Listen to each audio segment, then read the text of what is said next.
ఈరోజు ఉదయం 7:30 గంటలకు రాబడిన సమాచారం మేరకు గాన్లపంట ఎస్ఐ సుమతి వారి సిబ్బంది మలమీదిపల్లికి చెందిన షేక్ చాంద్ బాషా, సోమశేఖర్లను మలమీదిపల్లె క్రాస్లో అరెస్ట్ చేయడం జరిగింది.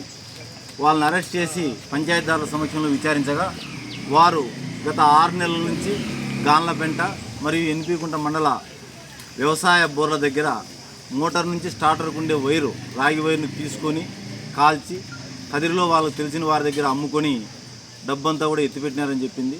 వారి కన్ఫెషన్ మేరకు అదే పెద్ద మనుషుల సమక్షంలో వారి ఇళ్ల వద్దకు పోగా చాంద్ బాష దగ్గర ₹1,00,000, సోమశేఖర్ దగ్గర ₹91,000 కూడా రికవర్ చేయడం జరిగింది. ఈరోజు వాళ్ళని అరెస్ట్ తర్వాత ఎస్పీ గారి ఆదేశాల మేరకు 106 BNSS ప్రకారము ఏదైతే ఆ సొమ్ము రికవర్ చేసినామో ఆ సొమ్మును రైతులను గుర్తించి ఏ రైతు ఎన్ని మీటర్ల వైరు పోయిందో దాని విలువ ఎంత చేస్తుందో ఆ విలువ గల ఎంత విలువైతే అంత విలువ గల అమౌంట్ను ఆ రైతులకు అందజేసి ఆ బాండ్ను కూడా కోర్టుకు స్వాధీనం చేయడం జరిగింది. ఎవరైతే ఈ కేసు పత్తాలో చురుగ్గా ప్రవర్తించినారో ఎస్ఐ సుమతి వారి సిబ్బందిని ఎస్పీ గారు ప్రత్యేకంగా అభినందించారు.